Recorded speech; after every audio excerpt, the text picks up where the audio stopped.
right, we're on Parah Yud, Bet Mishnah Yud. The second to last, that's the penultimate Mishnah, Masechet Parah. We're almost at the end of Masechet Parah. So we're first continuing to talk about what's a chibur and what's not, what's considered connected, two pieces, and what's not. It says in Mishnah, Kisui mecham, shu mechubar l'shalshal. You had a mecham. A mecham is basically a kumkum. Kumkum in Israel, basically a water, the water heater. Okay, so they had a water heater that they had a cover on. It was made of copper.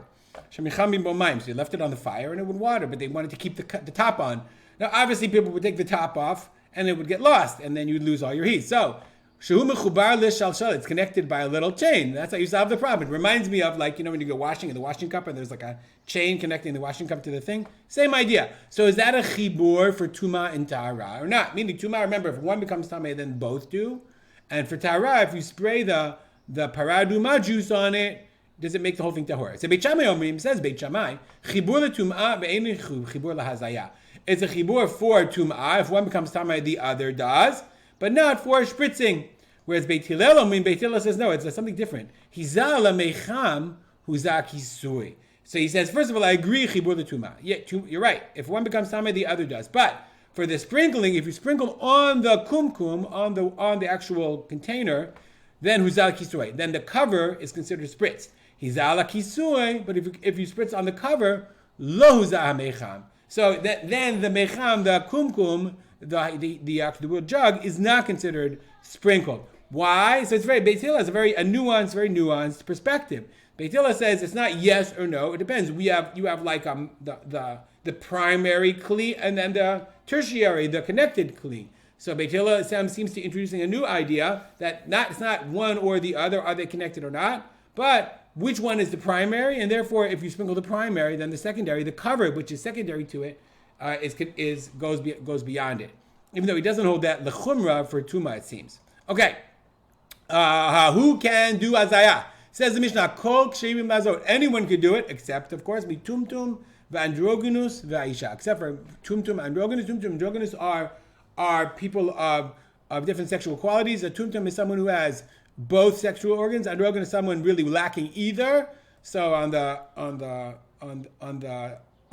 the spectrum of sexuality, neither male nor female, or a woman. Why a woman? This is from pasuk. Isha enak shera lazor. A woman can't do haza'ah. Now, I want to point out, there are some things that they learn out from the psukim that women can do, gathering, whatever. It's beyond the scope of this mission to go through all the drashot of the psukim, but in the pasuk it says, v'taval b'mayim ish tahor. So we take the ezov. Let's look at the pasuk for a second. Here we are. V'lakach ezov. We take this ezov. V'taval b'mayim ish tahor. And it says, I lost my place. It says ish tahor, a tahor man. So in this case, they learn out there has to be either a man, but it would say, why davka a man? We'll see in a second. So about mishahor, ish v'lo isha. Tahor, but what is a ish tahor? A tahor man. The rabot et hakatan. So we don't learn ish.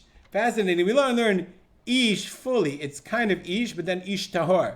So Chazal learn out, it's not a man, it includes a katan. So there are things that a katan can do that a woman cannot do. We learn from the pasuk. So, except for tumtum midrogas veisha, v'tinok she'en bo da'at. And a child that's so young, he doesn't have a state of mind, da'at, to know what he's doing. But, meaning a child that is old enough to have a state of mind of what he's doing, that is okay.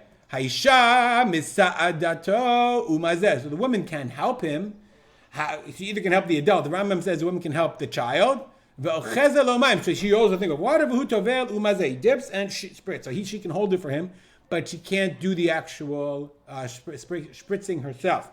And therefore, if she holds the child's hand, even when he's sprinkling, dipping or sprinkling, pasul, the whole thing is not kosher. All right, we'll stop here and dedicate our learning to memory of Father Rav Simcha ben Yitzchak Kalman.